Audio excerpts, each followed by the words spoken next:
Hello and welcome to the Island Lamb. I'm Diane and this is episode 55. And it's been a while since I've been on. The month just flew by. I know it's been over a month.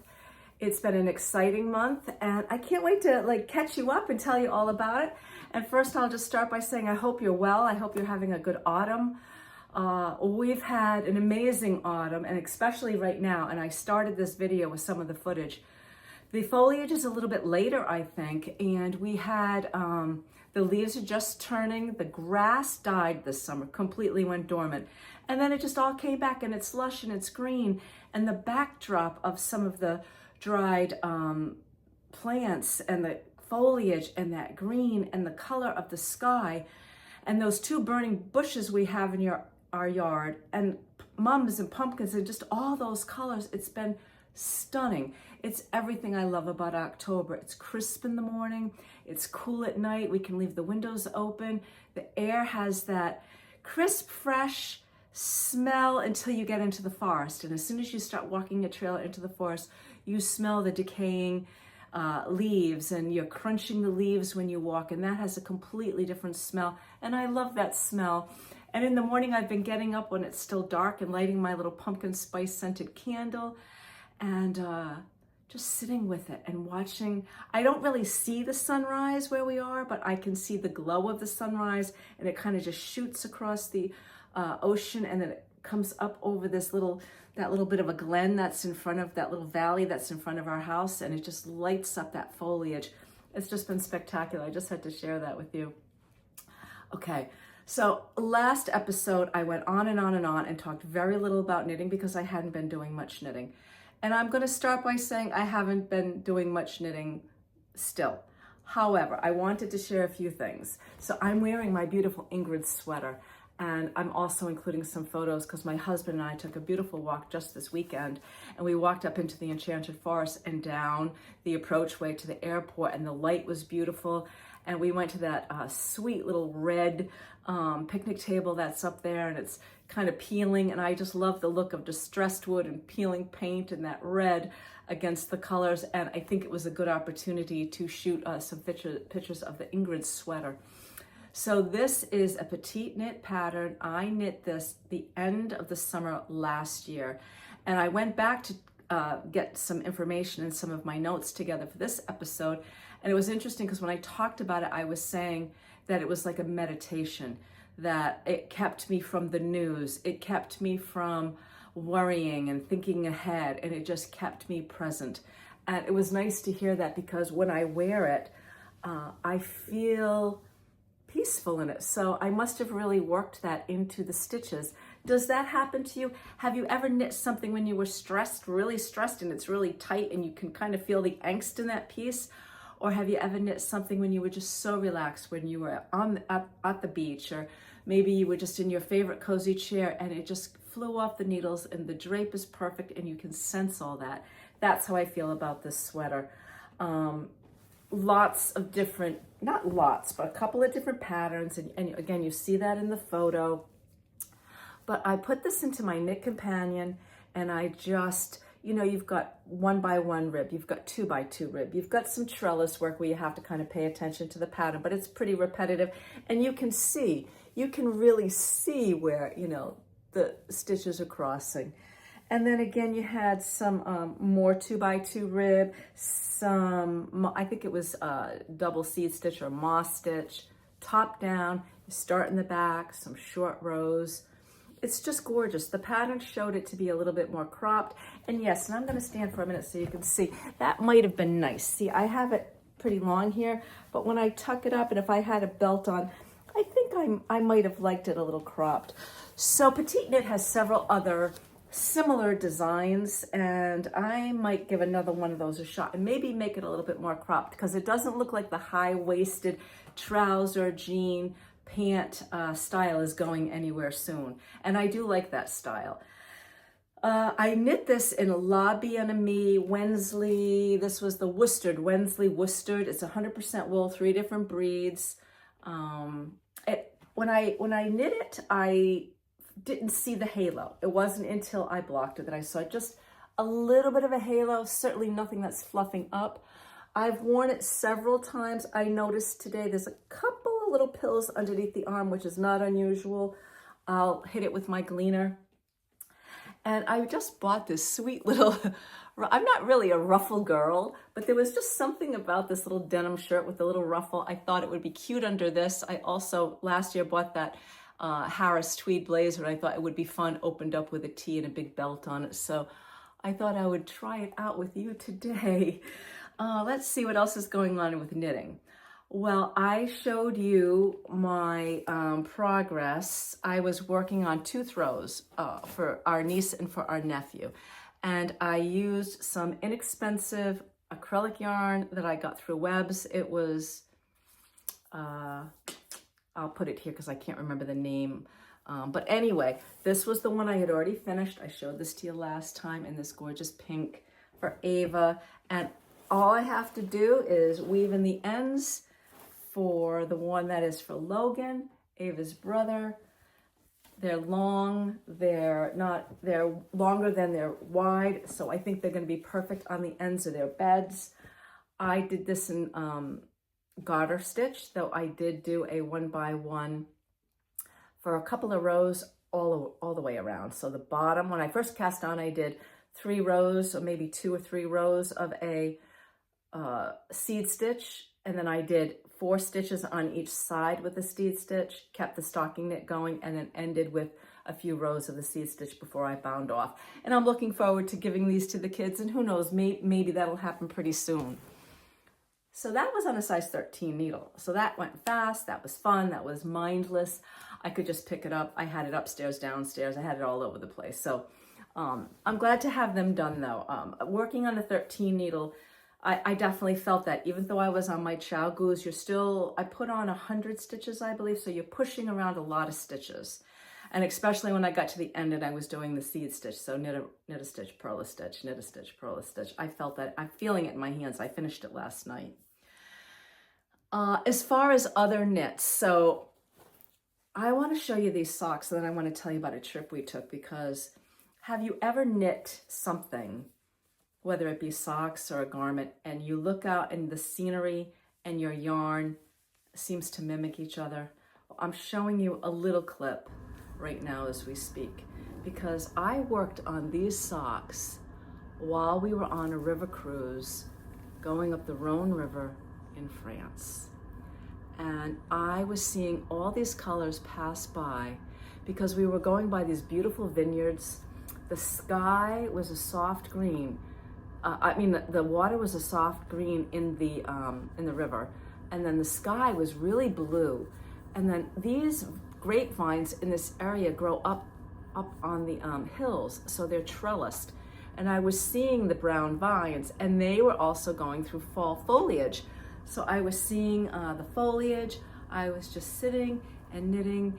And if you've never been on a river cruise, and this was our first river cruise, so just to back up a tad, we had planned a big European vacation for our 30th wedding anniversary, and then COVID.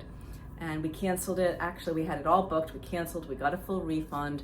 Then COVID, then life, and everything that went on over the last few years. And we weren't even thinking about traveling. And then a year ago, September, we said, oh, this might be a good time. Things had settled down. We were feeling comfortable again. And we decided to book this trip. So this trip was working from the French Riviera, so the coast of France, not too far from Nice, and hanging out in that area with some good friends of ours, and then getting our way up to Avignon, and then getting on this river cruise, and then working our way up the Rhone, and going through several towns and ending in Lyon, and then spending 3 days in Paris, 3 nights in Paris in the end. It really was a trip of a lifetime. My husband and I have traveled in Europe before, and we've had very, very good trips, but there was something about, we had never been to France, we had never done a river cruise, starting it with our good friends and ending it in Paris. It was wonderful. And we had fall early because once we got up the Rhone and into Paris, they were a little bit ahead of us. I think in New England, they were a little bit ahead of us with their fall. So we saw the colors, had crisp air, we were able to wear, a little scarf. I was knitting pretty happily and comfortably. So I wanted to show you these socks and the view passing some of those vineyards while we were on the river cruise. Also, while we were on this cruise, one of the stops was Lyon. And Lyon is the second largest city, only second to Paris. And so the riverboat docked.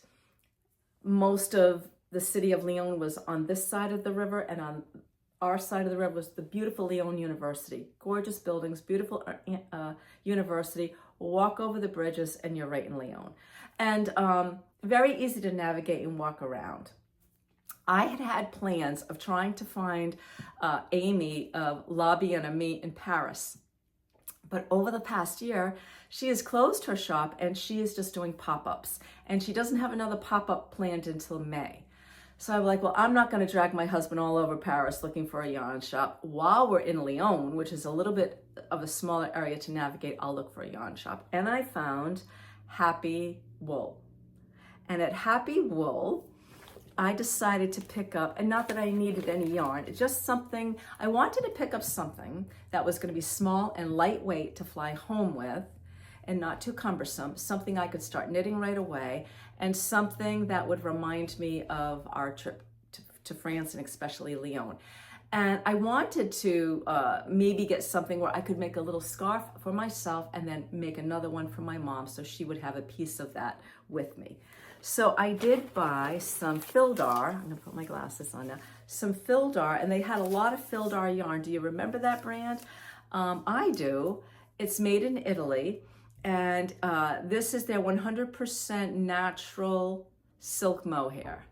And another reason I was inspired to buy silk mohair is because one of the ports before Lyon, we went on a little steam train ride up through the valley. And while we were going up through the valley, our tour guide was telling us a little bit about what we were seeing, and we were going by a lot of mulberry bushes. And of course, the silkworms eat mulberry leaves, and that is part of what, helps them produce such beautiful silks. And I knew that, maybe I knew that from, grammar school or middle school, but I also know it because when I buy some mohair, it usually says silk mohair. But it didn't really register to me that it might be growing in this region of France, and that if I bought mohair in, Europe, in Italy, or in France, it's very likely that it was coming from silkworms that are eating the mulberry leaves from this region. So that just added to the fun of picking out a yarn. Okay, so you all are probably tuned in. The big color this year, the new black is burgundy, burgundy. We're seeing a lot of burgundy and all different shades of burgundy. And this is more of a red tone. I don't wear a lot of burgundies very well. If it's a brown toned burgundy or an orangey burgundy, I can't pull those off. But anything that has a more of a blue-red or a raspberry, I can pull off. So I found this gorgeous raspberry silk mohair in Happy Wool Yarn Shop in Lyon.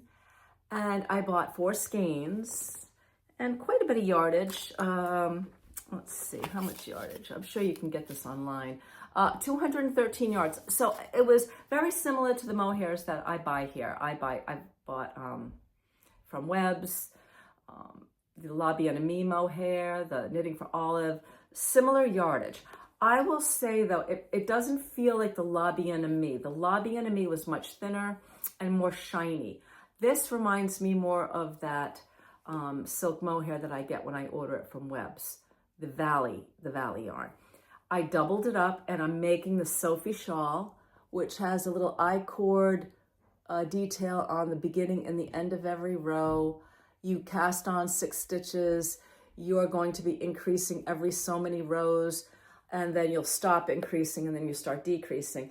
Well, I knew that I wanted something not too thick for my mother and certainly not too thick for me. I don't have a very long neck. I didn't want it so high that I would have mohair in my nose, so it doesn't seem to be coming off.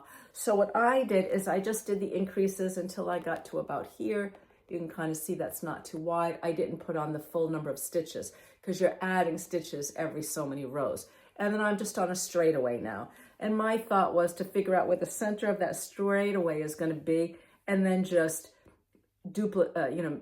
mimic it for the other side. Because I want to be able to put it on like this and like this, and then tie it here, and then wear it maybe inside a blouse, inside a white blouse, inside like something like this, inside my jacket, but not have too much bulk. So on a day like, a day like today, it's only 49 degrees out today. So on a day like today, or even, anywhere between freezing and up, I'd like a little something, not a whole heavy something. So I gave Mom hers already, and she had on a very light kind of celadon green sweater, and she had silver earrings on. And when she put this on her neck, I went, ooh, now there's a color combination. Silvery gray, this raspberry, and a soft celadon green. So I've had that in my mind for maybe some Fair Isle ideas for some Fair Isle work. So right now I have it in this sweet little bag that my cousin Catherine gave me, and look at all the little sheep on it, and the island lamb, so lamb and sheep, and it's got a little snap in it, and it's just so sweet. So every time I reach for this bag, I'm thinking of my cousin Catherine, and then when I reach inside, I'm thinking about the trip to Lyon. So I did a little knitting. I'm getting ready this week, because I want to wear this to work on my book club cardie. Just a little reminder. The book club cardie is a Sari Norland design. It's a cardigan. I have it almost finished, as you can see. I have, not bound off yet. Oops, I have not bound off yet for the body because I'm not sure how much further I want to go. I think I might go a little bit further. I got to try it on, but I have already started doing my tubular bind off, or the Italian bind off. You can see I have my needle threaded. So I obviously started that on one cuff. And I think I just have to, I haven't done the rib for the second cuff, so I got to do the rib. And then pick up, now I can accomplish this neckband a couple of ways. I can pick up, come around. I have to review the pattern. I can't quite remember how Sari Norland wrote the pattern, but I'm also thinking of the double knit band, where you cast on, X number of stitches, and you kind of like brioche, you slip a stitch, knit a stitch, slip a stitch, and you work over to the edge and you pick up a stitch and work your way back. And I would much rather work across a short number of stitches this way than pick up all those stitches this way and then make the band. So I have to review the pattern. I took it out because I'm going to work on that hopefully even today. You all might remember from previous episodes, I decided to make this longer. This pattern was quite cropped. And what I didn't take into consideration when I made that decision is I should have dropped the opening for the pocket lower because I made it longer.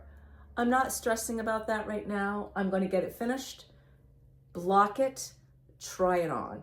I may be just okay. These are just going to be small little pockets. If I don't love it, I have a plan to move them. So stay tuned. This is a gorgeous pattern. Now the yarn I used for this is Wool of the Andes from Knit Picks. Very affordable. Never had a problem with Knit Picks yarns. So it is worsted weight. The color is Holly Berry. There's 110 yards on a skein.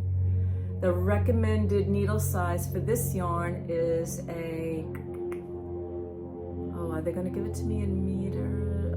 Yes, a 6 to a 9 US needle, or a 4.5 to a 5 millimeter needle. And that's calling for one stitch, 5 stitches per inch. I don't think that's right. I don't think I gave you the millimeters. I think this is only written in US 6 to 9 and 4.5 to 5 stitches to the inch. So keep an eye on that if you do decide to make this and you're using millimeters for your needles. It would be between a US 6 and 9. I got a beautiful stitch definition. I'll take some close-up shots and try to squeeze them in when I edit this video. You can see it's been kind of folded up in my knitting bag, so it needs to breathe a little bit as I work on it. Oh, I just realized all these stitches are live. Oh, look at that. I got the end here. It's going to be easy enough to pick them up. See where I'm at? That's the other thing, right? When you're working on a project, then you put it aside and you kind of move around it and should be really using my little stoppers. And I have plenty of stoppers, so I have no excuse. So stay tuned. I'll be working on that. Okay. So I've been working on some other things, even if it's not knitting. I showed you last time the gorgeous Elizabeth Bradley needlepoint kit that I bought. And this is the shell category. This is called Mermaid's Comb. This is going to be a pillow. You pick your background color, and I picked this gorgeous dusty blue. As you can see, I have all this part of the shell completed and some of this. So now I'm just going to work inside here, work up the combs. I'm coming around with my blue here. This has been a joy. And I've already decided it is going to be a pillow. It's going to look beautiful on in the middle of my couch. And so I can't say enough about this project. And as I've been working on it, the canvas is getting softer. So when I first started, the canvas was pretty stiff, and I was like, I felt it in my hands trying to work it, but now it's just so soft. I don't even feel the canvas now. 2 needles came with it, all the yarn. The pattern is printed on a full-size sheet of colored, heavy-duty colored paper. Elizabeth Bradley, beautiful. Okay, what else am I thinking about? Okay, I have been into Michael's. If you're in the United States, you'll know about Michael's. Michael's is a craft shop. They sell beads and pieces and parts to make jewelry. They sell discs of chocolate to, if you're a baker. They sell yarn and embroidery. They're a craft shop. Well, they have recently acquired quite a bit of Joann's Fabrics stock, because Joann's Fabric, another US-based company, went out of business this year. And Joann's always carried a good assortment of Lion Brand yarn. So I found this, and I've used it before. This is the Woolies Thick and Quick Lion Brand. It's 20% wool, 80% acrylic. Now last year, similar to these throws, I made myself an off-white one, kind of this color, and a little bit of a thicker gauge. Same idea, garter stitch throw for the back of my couch in my den.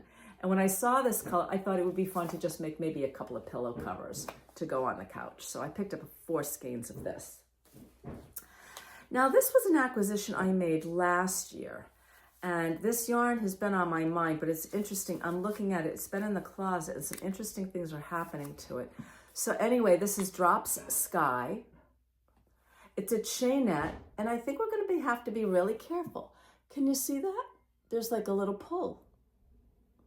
And I noticed a little pull over here. So if that's happening just in my storage and I don't know if that's just in my storage or if that happened before I even got it, that I'm going to have to be really careful while I'm knitting it that I don't pull it, and then with the finished garment. Now, I know that Ivana from A Republic of Me has had very good luck with this yarn, and I was going to make her in and out raglan sweater, but I'm starting to have second thoughts. I've got a couple of things in mind. I think I want to make something a little cropped, maybe something with some big cables on a bulky, and I do happen to have the fingering weight color of this yarn, and maybe I'll put them together and do something together. So this is on my mind.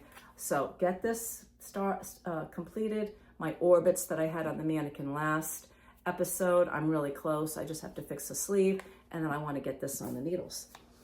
And you know, when I don't have to think, when I'm just sitting maybe watching a podcast or a movie, I could maybe work on some pillows. All right, the biggest project I have ahead of me, and I alluded to it in the last episode, and I'm going to put the information here because I can't recall the name of the company, but I found out about it from Leslie of A Friend to Knit With. And it's a make your own beautiful leather bag. Now, this company is putting together kits that I'm not going to say copy, but have the same vibe, feel, and design of the Hermes bags, the Birkin, the Kelly, some of the totes. I don't know if you know about these bags, but Grace Kelly popularized the very first bag. So Hermes, Hermes, is a French company, and they got their start making saddles. And then they went into, you know, saddle bags and bags, etc. And the first bag was the Kelly, made for Princess Grace Kelly of Monaco. And then the next most famous bag is the Birkin, which was named after a famous model. So I happen to know a little bit about it. Could never ever think about buying one. I mean, the prices are ridiculous on these, and they've only gotten higher, especially, you know, now that it seems like the world is into luxury products. With all that's going on, you can't kind of say those two things in the same sentence. With all that's going on in the world is interested in luxury products. Anyway, they're like $30,000 bags, and you can't just go in and buy one. There's waiting lists because there's demand for these expensive bags. Well, anyway, I got the kit. It's gorgeous. Look at this leather. I bought the unlined kit, so the inside feels like suede, looks like suede. The outside, beautiful pebbled leather. It smells fantastic. Can you see how they have pre-punctured the holes for where you're going to be sewing? See on the sides and on the bottom? So this is the bag. This is the bottom of the bag, and it has the little brass feet, but right now they're covered. So that's going to be the bottom. And these panels are going to work up, you know, around that. They sent the little horse, because remember, they got their start on saddles. I probably won't put that up, but maybe I will, because I think, like Leslie, I think I'm going to use this as a knitting bag. So maybe I will. They sent a couple of little scarves, so you may be more familiar with the Hermes scarves. Beautiful silk scarves. Years ago, Mom and I went on a trip to London together, and we were on, I can't think of the name of the street now, but the famous street, kind of like the Champs-Élysées in France. It's where all the high-end shops are in London. And we went into Hermes thinking we were just going to look at scarves. All the scarves are in drawers in cases. Can we help you? And you have to know what you're doing. And you're not just going to walk in and say, yeah, I just want to rifle through some scarves. So needless to say, when we were in France, I didn't go into Hermes either. But I have this cute little Hermes style. And you can see there's some of the, you know, reins and stirrups of a saddle that I can tie onto it, and all the hardware. So all the little, so like these bags that I was telling you about, these pocketbooks all have like a little lock and a little key. And so this has the lock and key and all the beautiful hardware. They send you 2 needles, the thread. There are YouTube videos on how to accomplish this. I figure if Leslie can do it, I can do it. And I've watched a few. You're going to be running 2 needles at the same time. So when I'm ready, I'll probably lay this out on my dining room table and start working on it there. And I will do some videoing of me doing it. Now, I am not being sponsored, obviously, but Leslie received one of these kits from the company. They asked her if she would like to make one, and she said yes. And then they gave her viewers a code, a discount code for 10% off. So if you are interested in one of these kits, this kit retailed for $129.99, I believe, and I got the 10% code from Leslie. So I got it for $119. I got it for $120. And that included shipping. And I got it pretty quickly, and I'm very pleased with the quality. And I think there was a 30-day return policy. Oh, I'm not sure about the return policy because you pick and choose your, I'm not sure about that. But I trusted Leslie. I've been following her for a couple of years now, and I'm very, very happy with it. And I think I'm going to get a really quality piece that if I went into a high-end leather store to buy, it would be far more than what I paid for this. And the joy of sewing this together and making this myself and then putting my knitting in it and carrying it with me is going to be well worth it. We've talked about this, right? Even, we talked about how much this kit was. And, when we make a sweater, a full sweater with quality yarns, it's an investment. And I decided to make that investment in that bag for myself. And then this is the project that I'm going to work on pretty soon once I get some of my sweaters under control. All right. What else do I want to talk? Yes. Had a wonderful visit. Actually, it's a viewer who's been following me. And I've mentioned her before, Chris Brown. And I mentioned her because a couple of years ago, my husband and I were in the little historic town of Wickford, Rhode Island. We had been shopping, and I was going into my yarn shop, and I came out of the yarn shop, and this woman stopped me on the street and asked me if I had made my sweater. And we got chit-chatting, and I gave her my card, and she started watching. And then last year, because she had been watching and heard about the Gundred Johnson yarn classes that were in Barrington, she went to the yarn classes, so I got to see her there. And then this year, she let me know that she was going to be in Newport with her husband. They were coming over on the ferry with their bikes. They were going to be staying, and could we get together? And I said yes. And so we met at the beautiful Surf Hotel, and we sat and we chit-chatted. And I want to leave you with our, a little bit of our conversation. I did a little interview with her at the Surf Hotel. And I just want to thank you all for staying with me. It's 3 years that I've been doing this. It's hard to believe. I've so enjoyed it. I'm hoping I'll be back with you a little bit more regularly. We were away 3 weeks in October, well, the end of September into October, and that kind of prevented me from filming. But I do hope that I'm going to be able to film more often and continue with my updates on my projects. And I wish you a beautiful autumn and enjoy the rest of October. Bye. Well, hello, Chris. Hi, Diane. It's wonderful to have you visiting on Block Island. I am so excited to be here. Chris, where are you from? I'm from Newport, Rhode Island. And how did you get here? We took the ferry and we just came by bicycle, and I tried to squeeze at least one knitted outfit into my backpack and my sock knitting. Oh my goodness, so what are you wearing? This is a sweater that I made quite some time ago. It's a Craftsy kit, and I don't know the name of it, but I will try to find it for you. The color is beautiful. Thank you. It's probably a good 10 years old, and whatever the yarn is, it's just, I keep washing it, gleaning it, and it just lasts and lasts. How long have you been knitting? I learned how to knit my Barbie doll clothes. So a long, long time, yes. Do you do any other needlework? I do cross stitch sometimes. I have done embroidery and a little bit of sewing now and then, but mostly knitting is my favorite thing to do. Did your mom knit?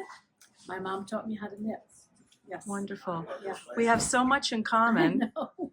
Really. We just spent a good couple of hours talking about all the things we have in common. I know. I could sit here and talk to you all day because we never really got to talk about the things that are on our needles and what we're knitting now.